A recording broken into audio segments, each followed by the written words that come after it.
এ ভাইয়েরা বন্ধুরা, এজন্য বলেছিলাম আল্লাহ পাক বলেন কিয়ামতের ময়দানে আল্লাহ পাক রব্বুল আলামিন একটা মুকুট নিয়ে তিনি দাঁড়ায় থাকবেন।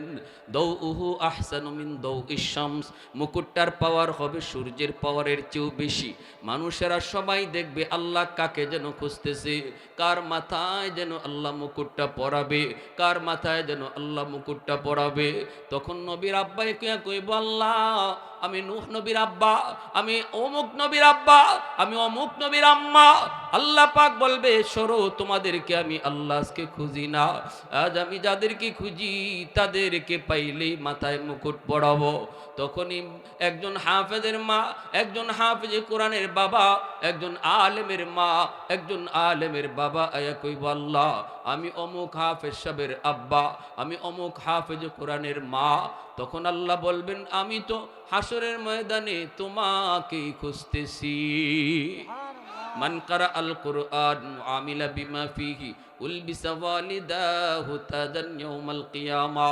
হাদিস শরীফে আল্লাহর নবী বলেন ওই মা ওই বাবাকে আল্লাহ নিজের হাতে পাগড়ি পরাবে। তাদের সন্তানকে পাগড়ি পরাইলাম আজকে আমরা, কিন্তু তাদের বাপ মার মাথায় পাগড়ি পরাইবেন আল্লাহ।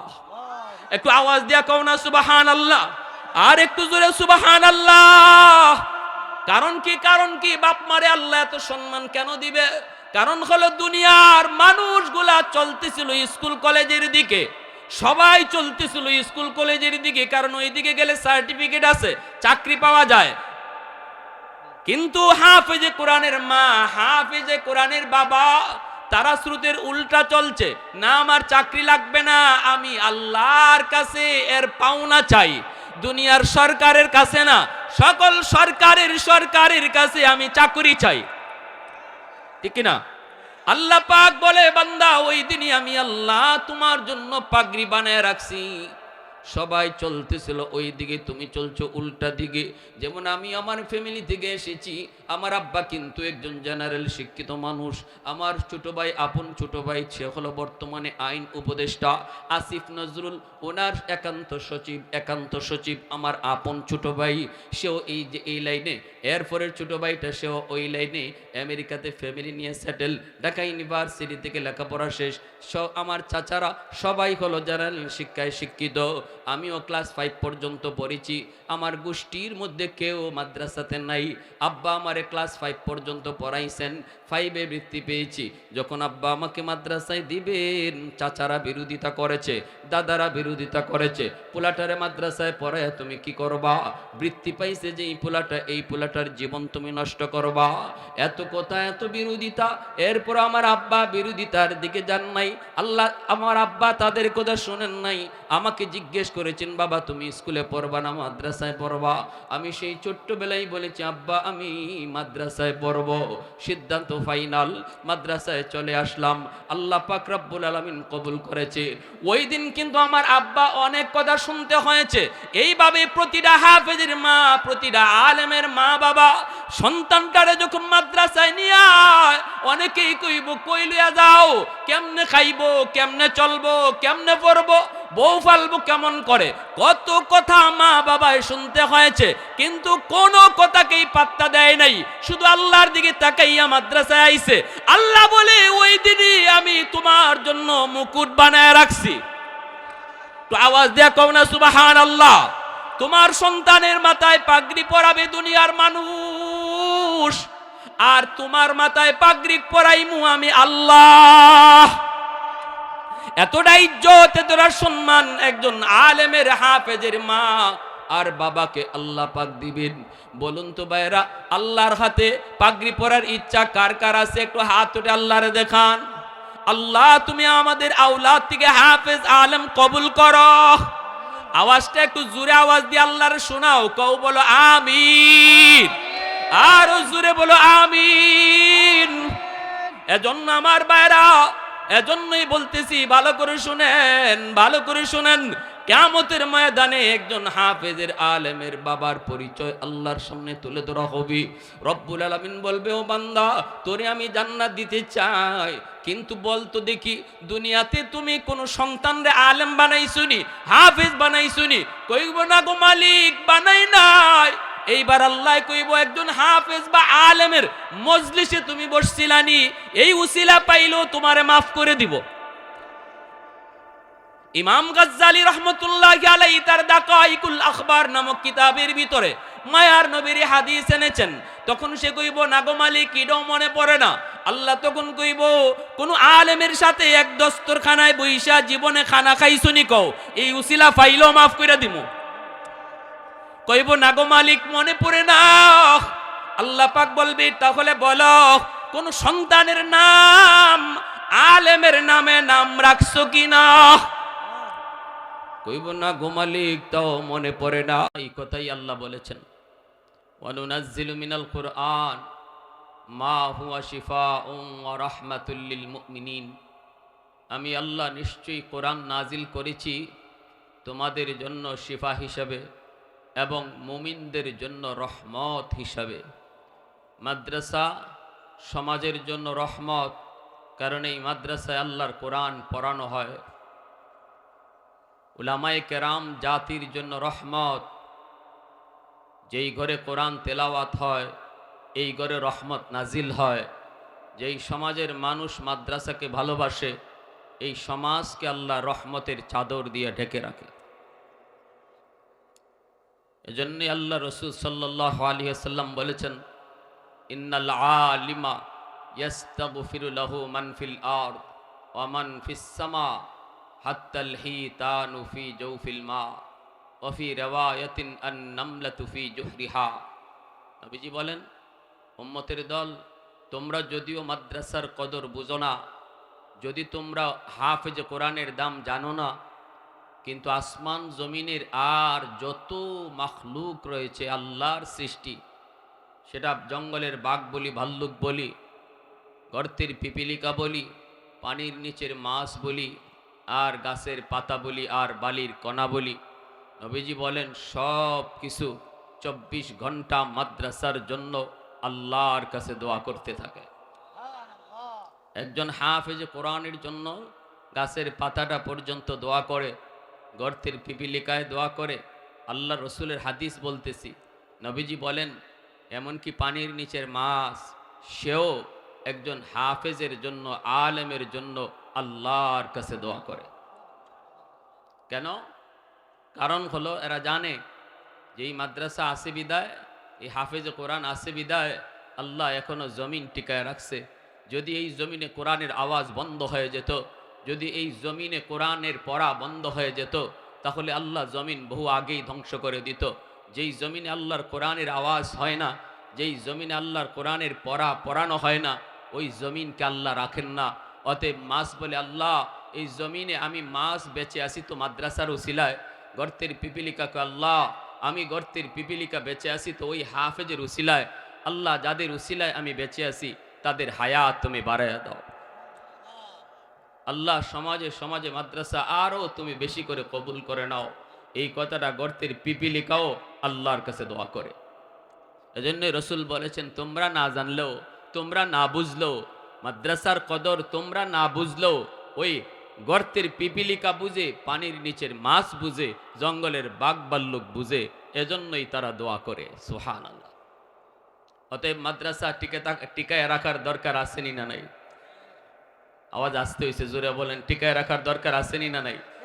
মাদ্রাসা টিকায় রাখার অর্থ এই যে মাদ্রাসা থাকলে আমি টিকে থাকবো, ঠিক না? মাদ্রাসা টিকায় রাখার অর্থ হলো নিজে বেঁচে থাকা, নিজে বেঁচে থাকা। একজন হাফেজকে খাওয়ানো এর অর্থ এই না যে আমি তারা খাওয়াইতেছি। নবীজি বলেন এর অর্থ হলো তার উসিলায় আল্লাহ তোমাকে খাওয়াইতেছে। এজন্যই মাদ্রাসার বিরুদ্ধে যে কথা বলবে, কোরআনের শিক্ষার বিরুদ্ধে যেই বলবে, আল্লাহ তাকে কখনো তার জায়গায় রাখবেন না। বাংলাদেশি ইতিহাস এমন আসেনি না নাই? মাদ্রাসার বিরুদ্ধে কথা বইলা কেউ জায়গায় থাকতে পারে নাই, কোরআনের শিক্ষার বিরুদ্ধে বইলা কেউ তার জায়গাতে বসা থাকতে পারে নাই। কারণ আল্লাহ সব সহ্য করে। তার কালামের উপরে যদি কেউ হাত দেয়, কোরআনের শিক্ষার উপরে যদি কেউ কথা কয়, আল্লাহ এটা বরদাস্ত করেন না। অতএব মাদ্রাসার টিকায় রাখতে হবে নিজে বাঁচার জন্য। মাদ্রাসা থাকবে তো আল্লাহ আমাকে গাছ থেকে ফুল ফল দিবে। মাদ্রাসা থাকবে, এই জমিনে কোরআনের শিক্ষা চালু থাকবে, তো আল্লাহ এই জমিন থেকে ফসল দিবে। মাদ্রাসা টিকে থাকবে, তো আল্লাহ আমাকে নদী থেকে মাছ খাওয়াবে। মাদ্রাসা টিকে থাকবে, তো আল্লাহ পূর্ব দিগন্তে সূর্য উঠাবে। মাদ্রাসা থাকবে, তো আল্লাহ পশ্চিম দিগন্তে সূর্য ডোবাবে। মাদ্রাসা থাকবে, তো আমি চেয়ারম্যানের চেয়ারম্যানই টিকে থাকবে। মাদ্রাসা থাকবে, তো আমি এমপির এমপিগিরি টিকে থাকবে। শিল্পপতির শিল্প কারখানা টিকে থাকবে। অতএব মাদ্রাসা, আমি যদি টিকে থাকতে চাই, আমি যদি আমার জায়গায় বসা থাকতে চাই, মাদ্রাসা টিকায় রাখতে হবে। এজন্য আমি আমার বয়ান শুরু করার আগেই আমি আপনাদের কাছে একটু অনুরোধ করব, এই মাদ্রাসার সহযোগিতার জন্য। মাদ্রাসার সহযোগিতা কেন করব? কথা বুঝে থাকলে বলেন। মাদ্রাসার সহযোগিতা কেন করব? নিজে বেঁচে থাকার জন্য, ঠিক কিনা? একজন ভাই সবার আগে হাত উঠান, হুজুর ইনশাআল্লাহ আমি 5,000 টাকা এই নবীর বাগানে দেব, যেন আল্লাহ আমার আওলাদ থেকে হাফেজ কবুল করে, আল্লাহ যেন আমার আওলাদ থেকে কোরআনের আলেম কবুল করে, আল্লাহ যেন এই দানের খবর আমার আব্বা আম্মার কবরে পৌঁছায়।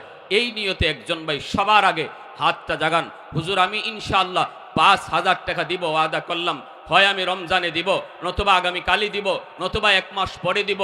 যদি রমজানে দেওয়ার নিয়ত করি 1,000-এ 70,000-এর সওয়াব, এই নিয়তেও যদি কেউ লেখান এরপরে আমি বয়ান শুরু করব ইনশাআল্লাহ। 5,000 টাকা সবার আগে, দেখি কে সবার আগে হাতটা উঠায়।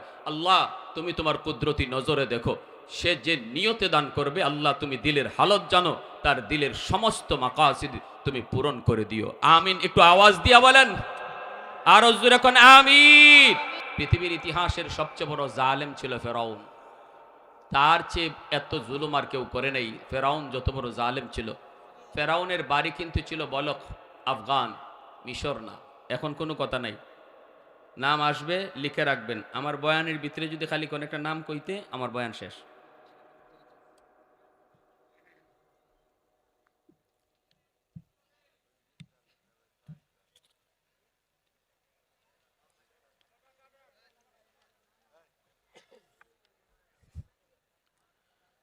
আফগানের একটা শহর বলক, বলকে ছিল ফেরাউনের বাড়ি। বন্ধু ছিল হামান, বন্ধু ছিল হামান। অত্যন্ত গরিব, নেহায়েত গরিব, অভাবী। বন্ধুরে নিয়ে বের হয়েছে কাজের সন্ধানে, যাবে মিশর। প্রচন্ড পেটের ক্ষুধা। ফেরাউন বন্ধুকে নিয়ে মনে মনে কয়, বন্ধু চলো কাজের সন্ধানে বের হই। প্রচন্ড পেটের ক্ষুধা। তারা পাইল এক জায়গায় একটা কৃষক তরমুজ, ক্ষেত থেকে তরমুজ উঠাইতেছে। ফেরাউন ভিক্ষুকের বেশে যায় বলতেছে, ভাই আমরা প্রচন্ড ক্ষুধার্ত, একটা তরমুজ দিবেননি? আমরা একটু খাবো, আমরা মুসাফির। ভালো করে শুনেন, মুসাফিরের দোয়া আল্লাহর দরবারে সরাসরি কবুল। নবীজি বলেন মুসাফিরের বদদোয়া আল্লাহর দরবারে সরাসরি কবুল। 3 ব্যক্তির দোয়া বদদোয়া আল্লাহর দরবারে সরাসরি কবুল হয়। সালাসাতুন দাওয়াতুম মুস্তাজাবাতুন লা শাক্কা ফীহ, দাওয়াতুল মাজলুম ওয়া দাওয়াতুল মুসাফির ওয়া দাওয়াতুল ওয়ালিদ আলা ওয়ালাদিহি আও কামা ক্বালান নবিয়্যু আলাইহিস সালাম। আল্লাহর নবী বলেন 3 ব্যক্তির দোয়া বদদোয়া আল্লাহর দরবারে সরাসরি কবুল। দোয়া করলেও কবুল, বদদোয়া দিলেও কবুল। এক হলো মজলুমের দোয়া বদদোয়া, আরেক হলো মুসাফিরের দোয়া বদদোয়া, আরেক হলো মা বাবার দোয়া বদদোয়া। এই 3 ব্যক্তির দোয়া বদদোয়া আল্লাহর দরবারে সরাসরি কবুল। মুসাফিরকে যদি আপনি কখনো পান, কষ্ট দিয়েন না রে যুবক, কষ্ট দিও না। মুসাফির যদি তারে তুমি একটু খুশি করতে পারো, তারে যদি 1 গ্লাস পানি পান করাইতে পারো, তারে যদি একটা চা পান করাইতে পারো, এমন কোনো কাম, এমন কোনো কথা বলে যদি তার দিলটারে খুশি করতে পারো, নবীজি বলেন সে দিল থেকে যেই দোয়া করবে এই দোয়াটা আল্লাহর দরবারে সরাসরি কবুল হয়ে যায়। ফেরাউন তখন বলতেছে, আমাদেরকে একটা তরমুজ দিবেননি?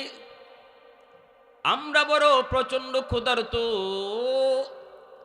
যাব মিশর, কাজের সন্ধানে বের হয়েছি। জমির মালিক বলে, আমি তোমাকে একটা কাজ দিব, করবানি? কই কি কাম? কই আমার জমির এই যে তরমুজগুলি, তরমুজ তুমি বাজারে নিয়ে বিক্রি করবা, যা লাভ হয় আমাকে দিবা, আর আমি তোমাকে পারিশ্রমিক দিব। ফেরাউন কই ঠিক আছে দাও। জমি থেকে এইবার তরমুজগুলি বাজারে নিয়ে ফেরাউন বিক্রি করলো। বেশ তার লাভ হলো, কারণ সে বড় বুদ্ধিমান, বড় বিচক্ষণ, কোনো কাজেই সে কোনোদিন ব্যর্থ হয় না। এত বুদ্ধি, এত বিবেক, এজন্য সে লাভ নিয়ে আবার জমির মালিকের কাছে ফিরল। মালিক লাভ দেখে বলতেছে, যুবক, আমি তোমাকে মাসওয়ারি বেতন দেব, তুমি আমার কাছে এই কাজে তুমি পেয়ে যাবা, চাকরিটা তুমি করবানি? ফেরাউন তখন বন্ধু হামানকে বলতেছে, দোস্ত, আমি তো ছোটখাটো কাজের উদ্দেশ্যে বের হই নাই। এই ছোটখাটো কাজ, এই কাজের জন্য উদ্দেশ্য নিয়ে বের হই নাই, আমি টার্গেট নিয়ে বের হয়েছি। এই তরমুজ নিয়ে বাজারে বেচমু আর লাভান্যে তোমারে দেবো, মাস শেষে বেতন নিমু। জি না, আমার পারিশ্রমিক বাবদ তরমুজ কয়টা দিবা দিয়া দাও, আমরা দুই বন্ধু তরমুজ খাইয়া মিশর যাই। চলে গেল মিশর, মিশরের বাদশার কাছে। আমার ভাইয়েরা, বন্ধুরা, যুবক এইবার বাদশার কাছে যায়া অত্যন্ত আদবের সাথে, বিনয়ের সাথে বলতেছে, জাহাপনা, আমি আফগান থেকে এসেছি, কাজের সন্ধানে বের হয়েছি, কিন্তু কোনো কাজ তো পাই না। শুনেছি আপনি বড় উদার, আপনি বড় মনের একজন বাদশাহ। আমি আপনার কাছে একটা কাজ চাই, আমি আপনার কাছে একটা চাকরি চাই। এত সুন্দর করে সাবলীল ভাষায় মিশরের বাদশার কাছে তার প্রস্তাবটা, মনের কথাটা ব্যক্ত করলো। বাদশাহ তার কথায় খুশি হয়ে বলতেছে, তুমি কি কাম চাও রাজ দরবারে বলো, যা চাইবা আমি তোমাকে তাই দেব। কিছু কিছু মানুষের কথার মধ্যে মধু আছে, ঠিক কিনা? জোরে বলো, আর একটু জোরে বলো, ঠিক কিনা? ইন্না মিনাল বায়ানি লা সিহরা। নবীজি বলেন, কারো কারো কথার মধ্যে জাদু আছে, জাদু। অল্প কথায় বাদশাকে মন গলায় দিল। বাদশাহ কয়, কি চাও তুমি বলো? কয়, আমাকে রাজদরবারের শাহী কবরস্থানের দারোয়ান বানায় দেন। রাজদরবারের শাহী কবরস্থানের গুরুস্থানের দারোয়ান বানায় দেন। বাদশাহ কয়, যাও, তোমাকে এই চাকরি দিয়া দিলাম। এইবার সে গুরুস্থানের, রাজদরবারের গুরুস্থানের সে দারোয়ান হয়ে গেল। ঘটনাক্রমে এই বৎসরই মিশরে প্লেগ রোগ দেখা দিল, প্লেগ মহামারী। মানুষ যেই কবরস্থানে আইসা লাশ দাফন করতে হয়, দারোয়ান হিসাবে তাকে একটা স্বর্ণ মুদ্রা দিয়া তখন তার লাশটা দাফন করতে হয়, নতুবা লাশ দাফন করতে দেয় না। প্রতি লাশওয়ারি তাকে একটা স্বর্ণ মুদ্রা দিতে হয়। ফেরাউন একটা স্বর্ণ মুদ্রা নিয়ে সে লাশ দাফন করতে দেয়। যেই বৎসর মহামারী হলো, এই মহামারীতে অসংখ্য অগণিত মানুষ মরতে লাগলো, আর যতগুলা লাশ আয় ততই তার ইনকাম বাড়ে। মানুষ মরলেই তার, জুড়ে বলেন, প্রথমে ছিল ফকির, এরপরে পাইল দারোয়ান। অল্প দিনের ভিতরেই ফেরাউনের তহবিল বড় গরম, তহবিল হয়ে গেল গরম। রাজদরবারে বাদশার খাজানায় সে প্রতি মাসে মাসে তার তহবিল থেকে টাকা জমা দেয়। বাদশাহ তার উপর খুশি হয়ে গেল। বাদশাহ কয়, অন্য কোনো কর্মচারী এত টাকা তো তহবিলে জমা দেয় না, সে তো এত টাকা জমা দিতেছে। এইবার বাদশার তার মনোযোগ ওই দারোয়ানের দিকে পড়ল। মাঝে মাঝে বাদশার দরবারে আইসা বাদশার ব্যক্তিগত কাজ কামও করে দেয়। তার টার্গেট হলো, আমি বাদশার মন জয় করব, মূলত দারোয়ানগিরি করাও টার্গেট নয়, টার্গেট হলো বাদশা হওয়া। টার্গেট হইল ঘরের কাম কাজগুলিও করে, অল্প দিনের ভিতরেই বাদশার মন জয় করে নেয়। ভালো করে ইয়াদ রাখবেন, মূল ডিউটির পরে যদি কেউ ওভার টাইম করে মালিকের নজরে পড়ে। আওয়াজ আসতে কেন ভাই, জোরে কম। মূল ডিউটির পরে যদি কেউ ওভার টাইম করে মালিকের নজরে পড়ে। ওভার টাইম করার দ্বারাই মালিকের মন জয় করা যায়। এজন্যই তো উলামায়ে কেরাম, ফুকাহায়ে কেরাম, সুফিয়ানে কেরাম বলেন, কেউ যদি নামাজ পড়ে, রোজা রাখে, ফরজ নামাজ ফরজ রোজা, এই ফরজ নামাজ ফরজ রোজা রাইখা সে জান্নাত পাইলো, জাহান্নাম থেকে বাঁচলো। কেন তুমি নামাজ পড়ো? কয় জাহান্নাম থেকে বাঁচার জন্য। কেন তুমি রোজা রাখো? কয় জান্নাত পাওয়ার জন্য। উদ্দেশ্য আছে ফরজ ইবাদতের, উদ্দেশ্য আছে ফরজ ইবাদতের, উদ্দেশ্য আছে ওয়াজিব ইবাদতের। কিন্তু নফল কেন পড়ো? কয় নফল পড়ি আল্লাহকে খুশি করার জন্য। এজন্যই নফল পড়নেওয়ালা খুব দ্রুত আল্লাহর ওলি হয়ে যায়। যে যত বেশি নফল পড়বে, অর্থাৎ ওভার টাইম, নফল হলো ওভার টাইম, ওভার ডিউটি, ঠিক কিনা জোরে কোন? নফল হলো ওভার ডিউটি, ওভার ডিউটি। ফরজের পর কেউ যদি নফল রোজা বেশি রাখে, ফরজ নামাজের পর কেউ যদি নফল নামাজ বেশি বেশি পড়ে, ওভার ডিউটি করার কারণে আল্লাহর নজরে পড়ে যায়। তখন আল্লাহ পাক তাকে তার প্রিয় করে নেয়, আল্লাহ তারে বন্ধু বানায় নেয়, আল্লাহ তাকে ওলির খাতায় নাম উঠায় নেয়। ফেরাউন যখন দেখলো আমার তো টার্গেট হলো বাদশা হওয়া, অতএব বাদশার মন আগে জয় করা লাগবে।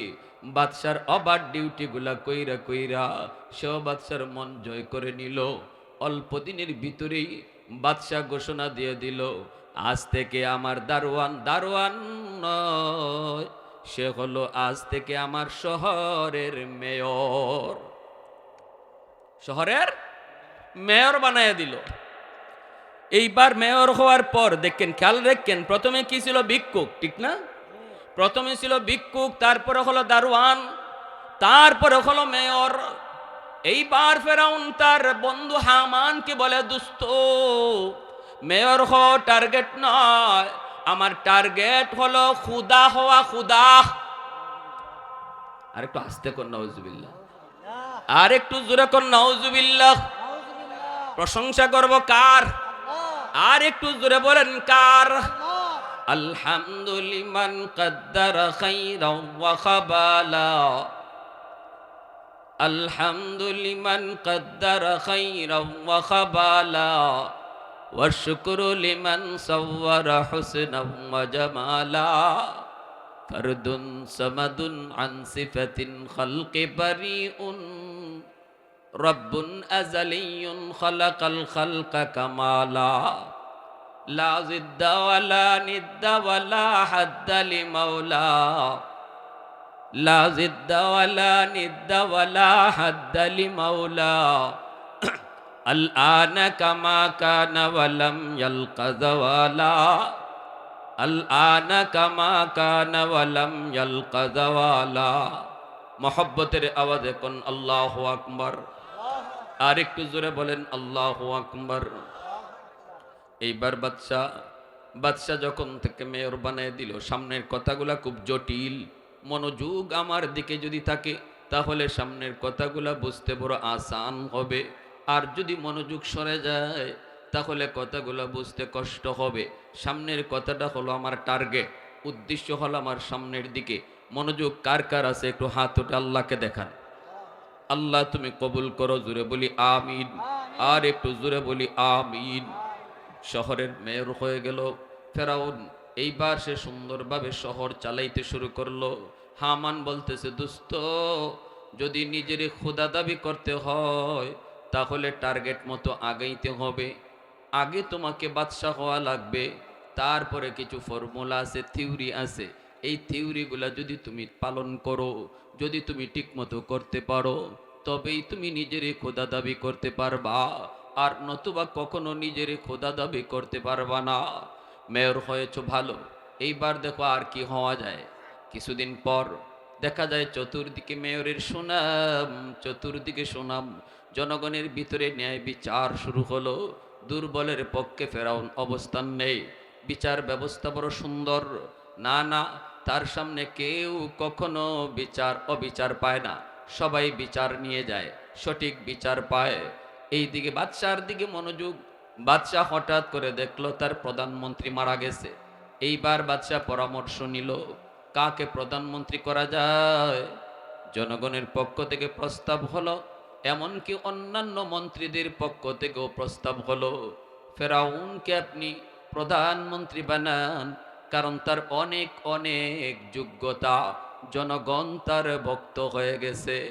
বাদশাহ তারে প্রধানমন্ত্রী বানায় দিল। প্রধানমন্ত্রী হয়ে গেল ফেরাউন। বের হয়েছিল ফকির হইয়া। এরপরে আসলো দারোয়ান। কোন দারোয়ান? কয় কবরস্থানের দারোয়ান। তারপরে হলো শহরের মেয়র। এরপরে বাদশাহ তারে বানায় দিল প্রধানমন্ত্রী। কিছুদিন পর চিন্তায় পড়ে গেল, কয় আমি খুদা হমু কেমনে? হামান কয় বাদশাহ হওয়া লাগবে। কয় বাদশাহ তো আছেই। কয় কোনো সুযোগ নেও, এই বাদশাহ থেকে জনগণের মনকে সরাইয়া, জনগণ যদি তোমাকে বাদশাহ বানায় তখন তোমার খুদা হওয়ার এক ধাপ আগায় গেল। নাউজুবিল্লাহ, জোরে কর। বাদশার কাছে ফেরাউন প্রস্তাব দিল, বাদশাহ জাহাপনা, জনগণ বড় অভাবে আছে, 2 বছরের খাজনা এদের মাফ করে দেন। বাদশাহ কয় এটা কেমন প্রস্তাব? 2 বছর যদি জনগণের খাজনা বন্ধ করে দেওয়া হয় তাহলে দেশ চলবে কেমন করে?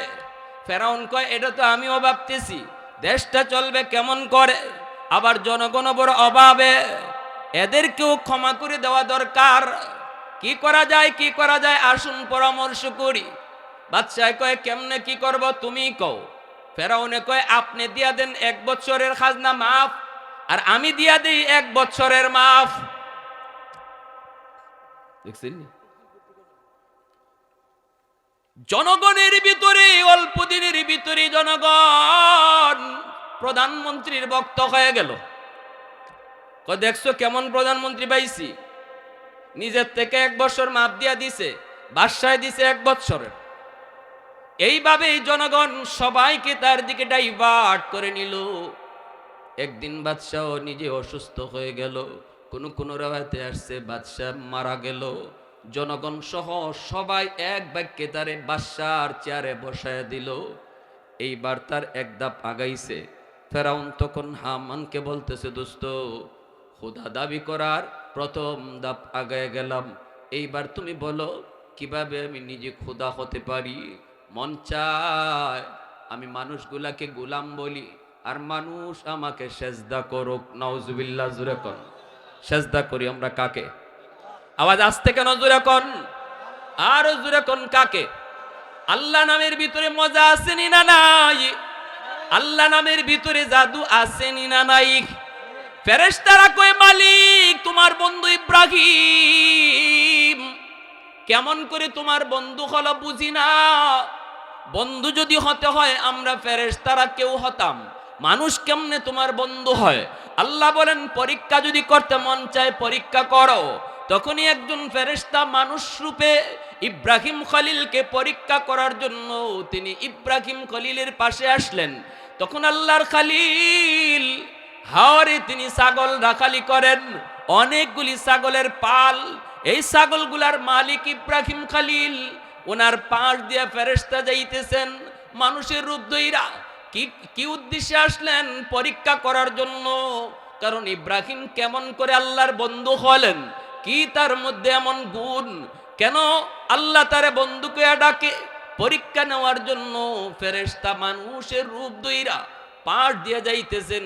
আর আল্লাহ নামের জিকির, আল্লাহ নামের জিকির তিনি করেন। সুবহানাদিল মুলকি ওয়াল মালাকুত যাল ইজ্জতি ওয়াল আজমতি ওয়াল কিবরিয়াই ওয়াল জাবারুত। সুবহানাদিল মুলকি ওয়াল মালাকুত যাল ইজ্জতি ওয়াল আজমতি ওয়াল কিবরিয়াই ওয়াল জাবারুত। এত সুন্দর আমার আপনার মালিকের নাম, এত সুন্দর আল্লাহ পাকের নামের জিকির শোনা মাত্রই ইব্রাহিম খলিল ছাগলের দিকে আর কোনো খেয়াল নাই, খেয়াল চলে গেল ওই মানুষটার দিকে, যেই মানুষটা আমার মালিকের নামের জিকির করতেছে। দৌড় দিয়া গিয়া তার কোমর জড়ায় ধরলেন, কে গো তুমি কে? এত সুন্দর করে আমার মাশুকের নাম তুমি নিতেছো, আমি তো এই নামের পাগল, আমি তো এই নামের বড় আশেক, আমি তো এই নামের বড় আশেক, এই নামটা তুমি আরেকবার আমাকে শোনাও। মানুষরূপী ফেরেশতা বলেন, বিনিময় ছাড়া আমি শোনাই না। কি দিবা একবার যদি এই নাম বলি? ইব্রাহিম খলিল কয়, আমার অর্ধেক ছাগলের পাল দিয়া দিব। ফেরেশতায় কয়, একবার শুধু কইমু। ইব্রাহিম খলিল কয়, ঠিক আছে একবার। সুবহানাদিল মুলকি ওয়াল মালাকুত যাল ইজ্জতি ওয়াল আজমাতি ওয়াল কিবরিয়াই ওয়াল জাবারুত। একবার শোনায় দিলেন, অর্ধেক ছাগলের পাল দিয়া দিলেন। ফেরেশতা চলে যেতে চান, ইব্রাহিম খলিলের মন ভরে না, মন তো ভরার কথাও না। আল্লাহ নামের জিকিরের পাগল যারা, সারা জীবন জিকির করলেও তার তৃষ্ণা মিটে না। আওয়াজ আসতে কেন, জোরে কন্যা ঠিক কিনা? আবার যায় তার কোমর জড়ে ধরে বলেন, কই না, না না, আমি তোমাকে যেতে দেব না রে ভাই, আরেকটা বার তুমি শোনাও, আমার তো তৃপ্তি মিটে নেই, আমি তো এই নামের বড় পাগল, এই নামের বড় আশিক, আরেকটা বার তুমি নামটা শোনাও। ফেরেশতা বলেন, বিনিময়ে লাগবে। ইব্রাহিম খলিল কয়, বাকি অর্ধেক ছাগলও তুমি নিয়ে যাও। বিনিময়ে একবার সুবহানাদিল মুলকি ওয়াল মালাকুত যাল ইজ্জতি ওয়াল আজমাতি ওয়াল কিবরিয়াই ওয়াল জাবারুত। ফেরেশতা বইলা আবার যাইতে চায়, ইব্রাহিম খলিল এখনো যেতে দেন না, যায় কোমর জড়ায় ধরছে, না আরেকবার শোনাও। ফেরেশতা কই, এখন কি দিবা? কিছুই তো নাই, সব তো দিয়া দিছো।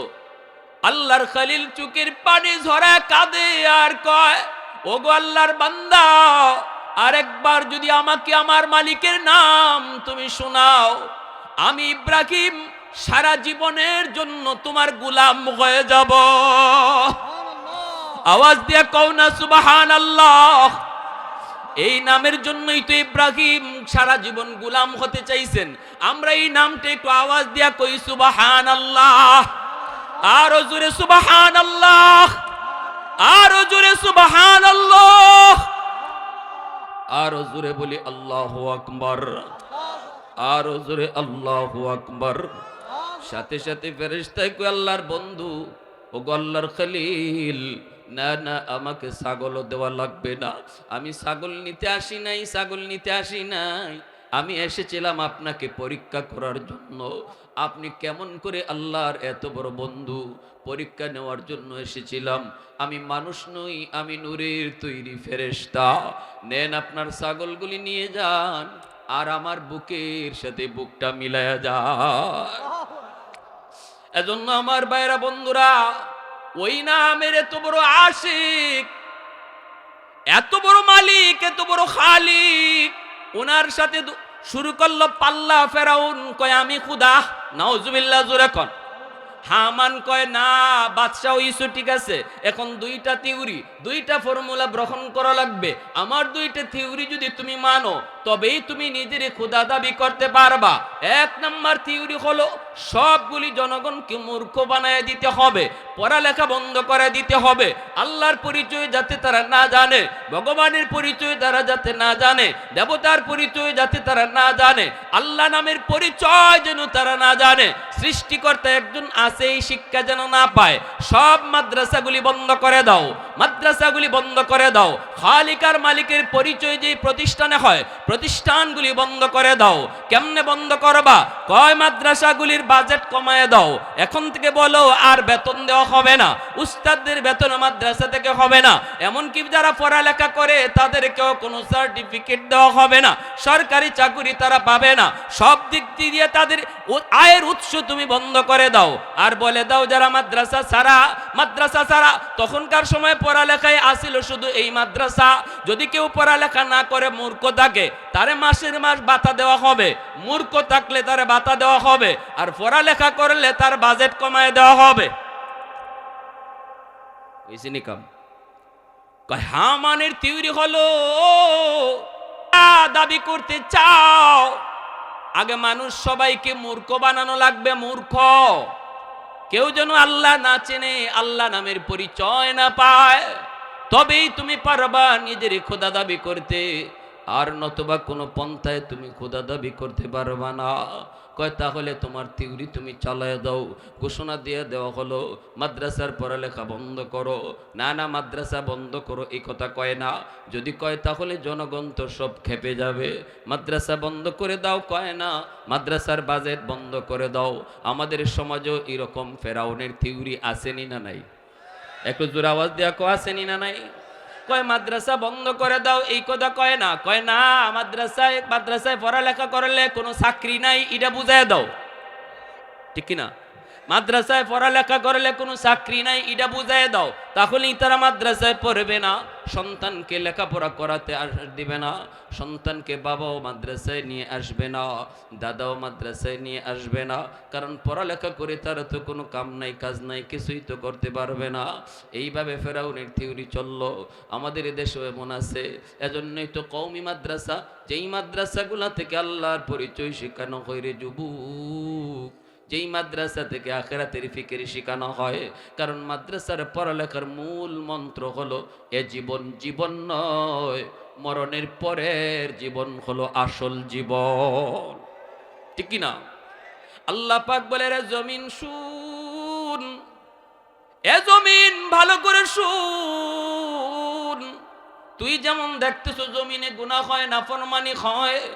হাদিসে কুদসি আল্লাহ পাক বলে জমিন প্রতিনিয়ত আল্লাহকে ডাকে আর কয় মালিক, ওই যে দেখো বেনামাজি আমি জমিনের উপর দিয়ে হেঁটে যায়, ওই যে দেখো সুদকুর আমি জমিনের উপর দিয়ে হেঁটে যায়। আমি কতকাল আর সুদকুরের পায়ের বোঝা নিব, কতকাল আর বেনামাজির পায়ের বোঝা নিব।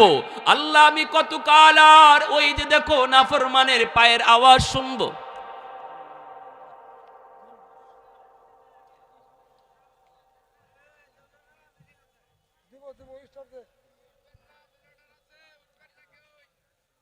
সবাই জিকির করেন লা ইলাহা ইল্লাল্লাহ।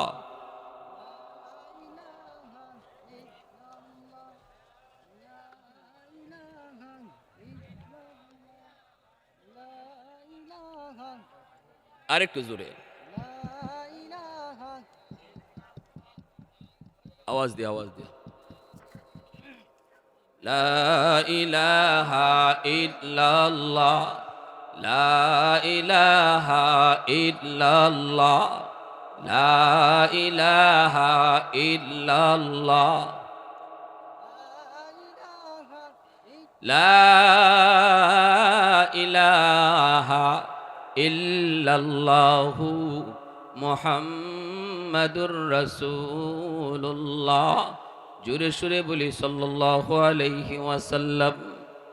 সবাই বলেন না সাল্লাল্লাহু আলাইহি ওয়াসাল্লাম। আল্লাহ পাক বলে জানুনি, প্রতিদিন জমিন আমি আল্লাহর কাছে আবদার করে মালিক আর কত নাফরমানের পায়ের বোঝা নিব, আর কত সুদকুরের পায়ের আওয়াজ শুনব। ও মালিক অনুমতি দাও, আবতালিউ ইবনা আদম ফি করি। ওই নাফরমানকে আমি জমিন গিলে ফেলবো, ওই সুদকুরুকে আমি জমিন গিলে ফেলবো, ওই ঘুষকুরুকে আমি জমিন গিলে ফেলবো। আসবিরু ইলা মাতা আসবিরু, ধৈর্য ধরবো তো আর কত কাল ধৈর্য ধরবো? আমি তো দেখতে দেখতে আমি তো হতাশ, আর কত কাল আমি দেখবো? আল্লাহ বলে না না, শুধু জমিন নয়, ওয়াল বাহরা ইয়াস্তাজিলু রাব্বাহু, সাগর মহাসাগরগুলি পর্যন্ত আমি আল্লাহর কাছে আবদার করে মালিক আমি সাগর আর কত গুণা দেখব। ওই যে কক্সবাজার সমুদ্র সৈকতের পারে কত যুবক, কত যুবক যুবতী নিয়া কক্সবাজার সমুদ্র সৈকতের পারে যায় গুনাহ করে। সাগর মহাসাগর গুলা তাকায় তাকায় শুধু দেখে আর কয় আল্লাহ আর কত নাফরমানি আমি দেখব। আমি এত বড় শক্তি রাখি, তুমি আমারে যখন হুকুম দাও ওই নাফরমান জানে আমি সব ডুবাই দিতে পারি, বাড়িঘর সব আমি তলায় দিতে পারি, মুহূর্তের ভিতরে আমি সাগরের নিচে সবাইকে নিয়ে আসতে পারি। আমি যে কতটা উশৃঙ্খল নাফরমানগুলি ভালো করে তারা জানে। এরপরও দেখো মালিক, এরপরও দেখো আমি সাগরের পারে আইসা কত অন্যায়, কত অবিচার, কত জুলুম, কত নাফরমানি তারা করে। আল্লাহ অনুমতি দাও নাফরমানগুলিকে আমি ডুবায় দেই। যেই জমিনটারে ওরা নাপাক করেছে এই জমিনটাকে আমি পাক বানায় দিই। আল্লাহ পাক তখন বলেন, এরে জমিন থাম, এ সাগর মহাসাগর থাম, এরে জমিন ভালো করে শুন, আমি আল্লাহ দেখতেছি এই জমিনে কত গুনাহ হয়, কত অত্যাচার হয়, কত জুলুম হয়, কত নাফরমানি হয়। এরপরও আমি কেন ধরি না জানোনি? এরপরও কেন ধরি না জানোনি? কারণ এই মানুষকে আমি আল্লাহ বড় আদর করে বানাইছি। আসমান আল্লাহ বানাইছেন কুন ফায়াকুন বইলা, জমিন আল্লাহ বানাইছেন কুন ফায়াকুন বইলা, ফেরেশতা আল্লাহ বানাইছেন কুন ফায়াকুন বইলা, জান্নাত আল্লাহ বানাইছেন কুন ফায়াকুন বইলা, জাহান্নাম আল্লাহ বানাইছেন কুন ফায়াকুন বইলা। সব কিছু আল্লাহ বানাইছেন তার আদেশে। কিন্তু রে যুবক, তোমাকে আমাকে যখন আল্লাহ বানায় তখন আল্লাহ বলে খালাকতু বিয়াদাইয়া, ও বান্দা আমি তোরে আমার নিজের হাত দিয়া বানাইছি। কারণ এই চেহারার মধ্যে এত দামি কপাল, ওই কপাল দিয়ে আমার কুদরতি কদমে সেজদা দিবি। যেই কপাল আমার সেজদার জন্য বানাইছি, এই কপাল আমি আল্লাহ নিজের হাতে বানাইছি, ফেরেশতাদের হাতেও বানাই নেই। আল্লাহ পাক বলে জানোনি এরপর আমি কেন ধরি না? কারণ এখনো জমিনে আমার কালামের শিক্ষা চালু আছে, এখনো জমিনে হাফেজে কোরআন হয়, এখনো জমিনে আলেম হয়, এখনো সন্তানকে মাদ্রাসায় তারা পড়ায়, এখনো কোরআনের মাহফিলের আয়োজন হয়, এখনো আমি মালিকের কোরআনের আওয়াজ হয়। শুধু এই খাতিরে আমি জমিন টিকায় রাখছি। আওয়াজ দিয়া কন্যা সুবহানাল্লাহ। কিন্তু ফেরাউনের বন্ধু হামান কই মাদ্রাসা বন্ধ করো, তাহলে তুমি নিজের খোদা দাবি করতে পারবা। কই কেমনে বন্ধ করব? কই বাজেট কমায় দাও। এইবার বাজেট কমায় দেওয়ার পর মানুষেরা আর মাদ্রাসার দিকে যায় না, বাবার সন্তান নিয়ে মাদ্রাসার দিকে যায় না। কারণ বেকার থাকলে পরে মাসের মাস সরকারে তারে ভাতা দেয়, পড়ালেখা করলে তার ভাতা বন্ধ করে দেয়। এইভাবে চলতে লাগলো। মানুষ আস্তে আস্তে মূর্খ হতে লাগলো, মানুষ আল্লাহর পরিচয় আস্তে আস্তে ভুলে যেতে লাগলো। এইবার হামানে কয় দোস্ত, টার্গেট তোমার অর্ধেক হয়েছে, আরো অর্ধেক বাকি রয়েছে। কয় বাকি অর্ধেকটা কেমনে? কয় এইবার আরেকটা কাম করা লাগবে, সবগুলি মানুষের চরিত্র নষ্ট করে দাও। মানুষের যখন চরিত্র থাকবে না তখন আর মানুষ মানুষের কাতারে থাকে না, চরিত্রহীন মানুষ হায়ওয়ানে পরিণত হয়ে যায়। ঠিক কিনা জোরে বলো? যার চরিত্র নাই সে মানুষ না। Health is loss, something is loss, wealth is lost, something is lost, but character is lost, everything is lost. Character is lost, everything is lost. স্বাস্থ্য নষ্ট হয়েছে, কম নষ্ট হয়েছে, সম্পদ নষ্ট হয়েছে, কম নষ্ট হয়েছে, কিন্তু চরিত্র নষ্ট, তোমার সব নষ্ট হয়ে গেছে। ঠিক কিনা জোরে বলো? হামান কই দোস্ত, চরিত্র নষ্ট করে দাও, নারী পুরুষের অবাধ মেলামেশা ঘটায় দাও, চরিত্র নষ্ট করে দাও, মানুষ নারী পুরুষের একসাথে অনুষ্ঠান করাও, বেপরদা চালু করে দাও, ফরদা যে করবে তার উপরে কঠোর আইন চালু করে দাও।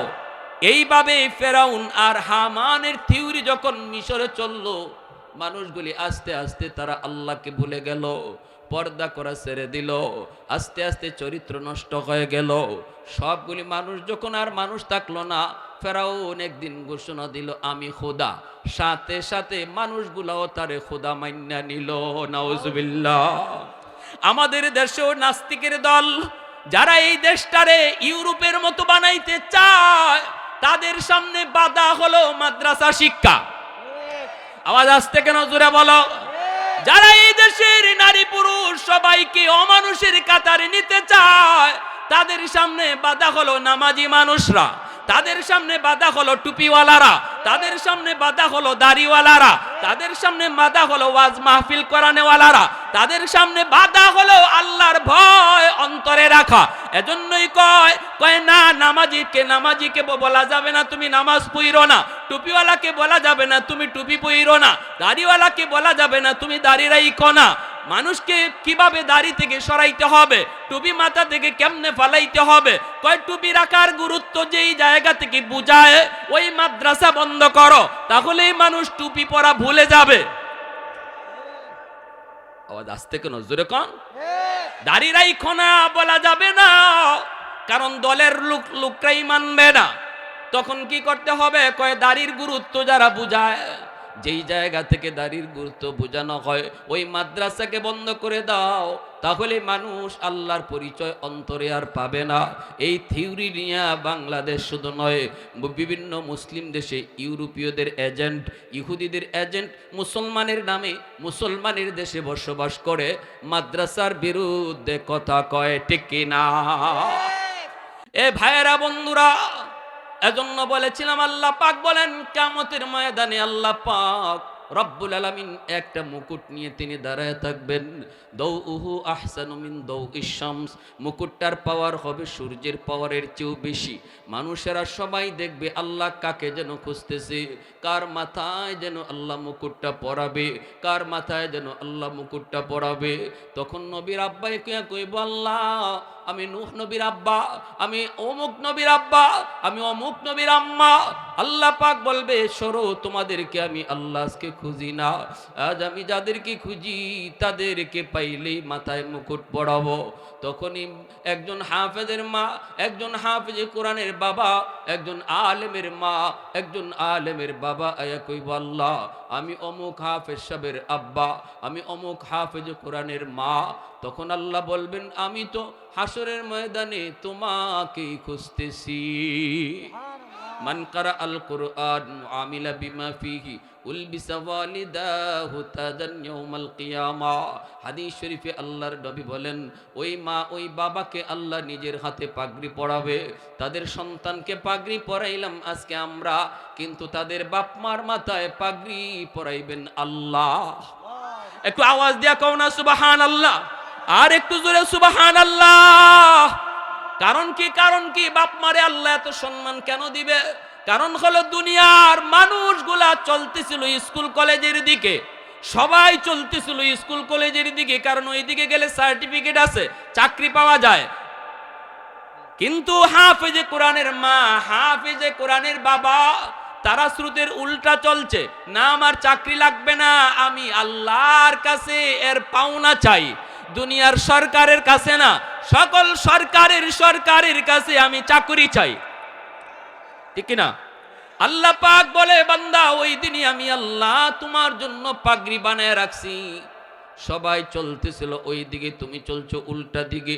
যেমন আমি আমার ফ্যামিলি থেকে এসেছি, আমার আব্বা কিন্তু একজন জেনারেল শিক্ষিত মানুষ, আমার ছোট ভাই, আপন ছোট ভাই, সে হলো বর্তমানে আইন উপদেষ্টা আসিফ নজরুল, ওনার একান্ত সচিব আমার আপন ছোট ভাই, সেও এই লাইনে। এরপরের ছোট ভাইটা সেও ওই লাইনে, আমেরিকাতে ফ্যামিলি নিয়ে সেটেল, ঢাকা ইউনিভার্সিটি থেকে লেখাপড়া শেষ। আমার চাচারা সবাই হলো জেনারেল শিক্ষায় শিক্ষিত। আমিও ক্লাস 5 পর্যন্ত পড়েছি, আমার গোষ্ঠীর মধ্যে কেউ মাদ্রাসাতে নাই। আব্বা আমারে ক্লাস 5 পর্যন্ত পড়াইছেন, 5-এ বৃত্তি পেয়েছি। যখন আব্বা আমাকে মাদ্রাসায় দিবেন, চাচারা বিরোধিতা করেছে, দাদারা বিরোধিতা করেছে, পোলাটারে মাদ্রাসায় পড়ায় তুমি কি করবা? বৃত্তি পাইছে যে এই পোলাটার জীবন তুমি নষ্ট করবা। এত কথা, এত বিরোধিতা। এরপর আমার আব্বা বিরোধিতার দিকে যান নাই। আমার আব্বা তাদের কথা শোনেন নাই, আমাকে জিজ্ঞেস করেছেন, বাবা তুমি স্কুলে পড়বা না মাদ্রাসায় পড়বা? আমি সেই ছোট্টবেলায় বলেছি, আব্বা আমি মাদ্রাসায় পড়ব।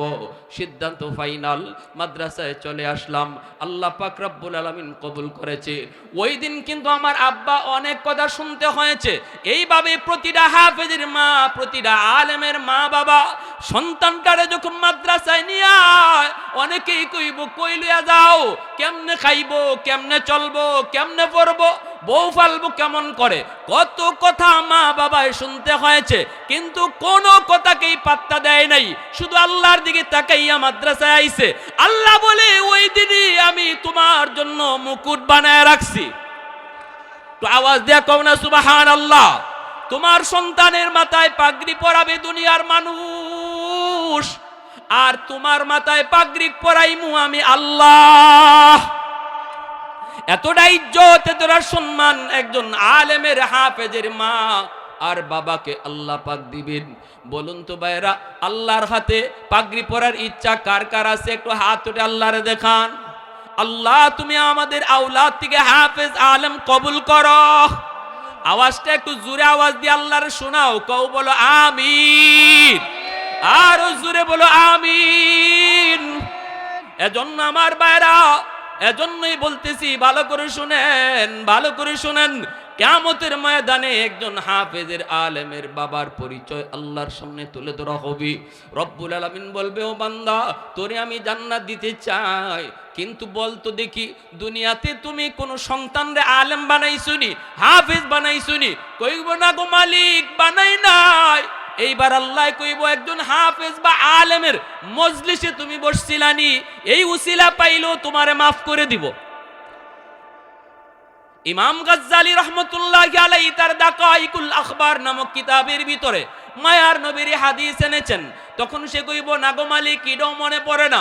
আল্লাহ তখন কইব, কোন আলেমের সাথে এক দস্তরখানায় বইসা জীবনে খানা খাইছুনি? কও, এই উসিলা পাইলো মাফ করে দিব। কইব, না গো মালিক, মনে পড়ে না। আল্লাহ পাক বলবে, তাহলে বলো কোন সন্তানের নাম আলেমের নামে নাম রাখছো কিনা? কইব, না গো মালিক, তাও মনে পড়ে না। আল্লাহ পাক তখন বলবে, ফেরেশতারা, আমার এই বান্দাকে মাফ করতে চাইলাম, কিন্তু কোনো উসিলা পাইতেছি না। জিগাও তারে, দুনিয়াতে এমন কোনো মানুষের সাথে তার বন্ধুত্ব ছিল নি যেই বন্ধু আলেমদেরকে ভালোবাসতো? এমন কোনো মানুষের সাথে তার বন্ধুত্ব ছিল কিনা?